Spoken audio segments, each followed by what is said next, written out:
So guys आज की video में हम बात करेंगे एएमयू का बीकॉम एंट्रेंस एग्ज़ाम की क्या कट ऑफ रहने वाला है और साथ ही साथ हम ये भी डिस्कस करेंगे कि यहाँ पर कैटेगरी वाइज सीट डिस्ट्रीब्यूशन क्या है, मतलब किस कैटेगरी में कितनी सीटें होती हैं। जैसे कि मैंने यहाँ पर एक लिस्ट बनाकर दिखाया, पर ये डेटा मेरे पास नहीं था, बड़ी मेहनत से मैंने ये डेटा निकाला और आपको दिखाने वाला हूँ। और साथ ही साथ हम आपको एक्सपेक्टेड कट ऑफ भी दिखाने वाले हैं, इस साल की एक्सपेक्टेड कट ऑफ क्या रहने वाली है। तो चलिए वीडियो को शुरू से शुरू करते हैं।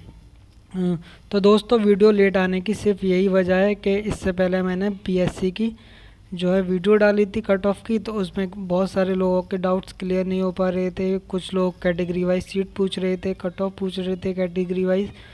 तो और ये कुछ लोगों का ये भी पूछना था कि कितने स्टूडेंट जो हैं अपीयर हुए हैं। तो आज मैं जो है आपके लिए बीकॉम का पूरा एनालिसिस करके लाया हूँ। साथ के साथ हमारे एक फ्रेंड हैं दानिश सिद्दीकी साहब, जिन्होंने एएमयू से बीकॉम और एमकॉम भी किया है। उन्होंने पूरा पेपर एनालिसिस किया है और एनालिसिस करने के बाद उन्होंने क्या डिक्लेयर किया है पेपर के बारे में, कट ऑफ क्या जा सकती है और डिफ़िकल्टी लेवल कैसा था, ये सब उन्होंने बताया है। तो मैं आपके साथ डिस्कस करूँगा। तो सबसे पहले मैं इसमें आपको बताऊँगा कि एएमयू में बीकॉम एंट्रेंस एग्ज़ाम में कितने लोगों ने अप्लाई किया था, उसमें से कितने लोग पेपर में अपीयर हुए थे।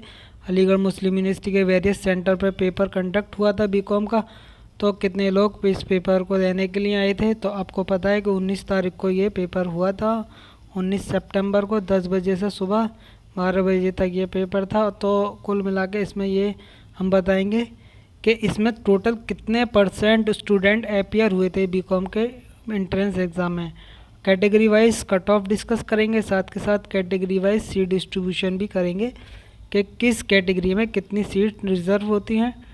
पेपर को डिटेल्ड एनालिसिस करेंगे, ठीक है। एनालिसिस तो कर लिया, बस बताना है उसके बारे में पेपर कैसा था, पेपर की क्या डिफ़िकल्टी लेवल थी, पेपर मॉडरेट लेवल का था या इजी लेवल का था या वो टफ़ था पेपर, ये भी डिस्कस करेंगे। और साथ के साथ रिज़ल्ट आपका कब तक डिक्लेयर्ड हो सकता है, एक्सपेक्टेड रिज़ल्ट डिक्लेरेशन डेट बताएंगे आपको। और एडमिशन आपका जो है कब तक हो सकता है, अगर आपका जो है मान लीजिए सेलेक्टेड लिस्ट में नाम आ जाता है तो आपका एडमिशन कब तक हो पाएगा। तो दोस्तों सबसे पहले बात कर लेते हैं कि यहाँ पर बीकॉम एंट्रेंस एग्ज़ाम के लिए 7,582 स्टूडेंट अप्लाई करा था, लेकिन इसमें से 3,742 स्टूडेंट जो है एग्ज़ाम सेंटर पर आए थे, एग्ज़ाम दिया था इसमें। और यानी कि इसे अगर इस डेटा को हम परसेंटेज में देखेंगे तो परसेंटेज में ये 49.44% स्टूडेंट, यानी कि आप मान सकते हैं कि 50% स्टूडेंट जो है एंट्रेंस एग्ज़ाम में अपीयर हुए थे। और इसके सेंटर्स जो हैं ये एएमयू के अलावा जो है एएमयू अक्रॉस द कंट्री हुआ था। तो आप देख सकते हैं कि अलीगढ़ कैंपस में तो हुआ था, लखनऊ, श्रीनगर, कोलकाता, पटना, खानापारा, कोझीकोड। तो दोस्तों आपको कमेंट में आकर ये बताना है कि आपका जो है सेंटर्स कहाँ पड़ा था और आपको कोई परेशानी तो नहीं हुई, क्या क्या फैसिलिटीज़ दी गई थी सेंटर पर।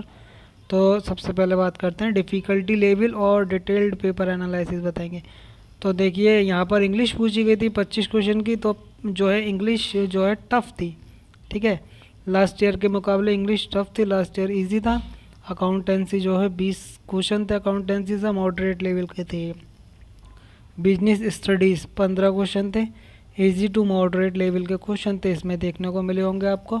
इकोनॉमिक्स 10 क्वेश्चन में था, इसमें ये इजी लेवल का पूछा गया था। एलिमेंट्री मैथमेटिक्स ये तो बहुत ही ज़्यादा इजी था, ये तो मैंने खुद सॉल्व किया था। Reasoning and number ability 10 question में पूछी गई थी। और जनरल अवेयरनेस जो है ये आपको 10 नंबर में पूछी गई थी, इजी लेवल था। तो ओवरऑल अगर हम जो है डिटेल पेपर एनालिसिस करेंगे तो लास्ट ईयर के 4-5 साल के मुकाबले इस बार का पेपर जो है काफ़ी ज़्यादा इजी था। तो आप मान सकते हैं कि डिफ़िकल्टी लेवल जो था इसका इजी लेवल का था, इजी टू मॉडरेट था। तो इजी टू मॉडरेट था तो इसकी कट ऑफ लास्ट ईयर की कट ऑफ से थोड़ी ज़्यादा हो सकती है। लास्ट ईयर की कट ऑफ 40+ थी, तो इंटरनल के लिए 40+ थी, ठीक है। तो इस बार की कट ऑफ जो है ज़्यादा जा सकती है, तो वो हम आपको डिस्कस करेंगे अभी कि cut off expected cut off क्या रहने वाली है। और जो एक्सपेक्टेड कट ऑफ रहेगी वो लगभग जो है फाइनल कट ऑफ के बराबर ही रहेगी, क्योंकि हमने जो है अपने इस मतलब इस वीडियो को बनाने से पहले 55 बच्चों को जो है अपना एक रिव्यू लिया था 55 बच्चों से जो कि बी कॉम के एस्पिरेंट थे। उन लोगों से हमने पूछा था कि आप लोग कितना क्वेश्चन कर गए हैं, क्वेश्चन पेपर आपको कैसा लगा, इजी लेवल का था, मॉडरेट लेवल का था। तो रिव्यू लेने के बाद हम आपको बता रहे हैं। वीडियो सिर्फ लेट आने की सिर्फ यही वजह थी कि पूरा पेपर को अच्छी से एनालिसिस किया गया है, स्टूडेंट का रिव्यू लिया गया है और साथ के साथ डिफ़िकल्टी लेवल भी चेक किया गया है। कुछ डेटा नहीं था, वो डेटा भी कलेक्ट किया गया है।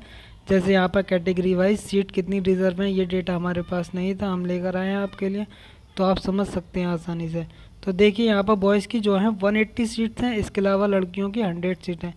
तो ओवरऑल बीकॉम कोर्स में जो है 280 सीट्स हैं, जिसमें जनरल की 142 सीट्स हैं, ओबीसी की 65 सीट्स हैं, एसटी एससी कैटेगरी से जो लोग हैं 42 सीट्स हैं, सीए कैटेगरी के लिए 4 सीट्स हैं, सीई कैटेगरी के लिए हैं 4 सीट हैं, एनसीसी कैटेगरी के लिए 2 सीट हैं, डीएस कैटेगरी के लिए हैं 4 सीट, एसपी यानी कि स्पोर्ट पर्सन के लिए 2 सीट हैं, CF children of arm force यानी कि 1 सीट रिज़र्व होती है, और जम्मू कश्मीर वालों के लिए भी 1 सीट रिज़र्व होती है। मैंने लिखना भूल गया हूँ उसमें।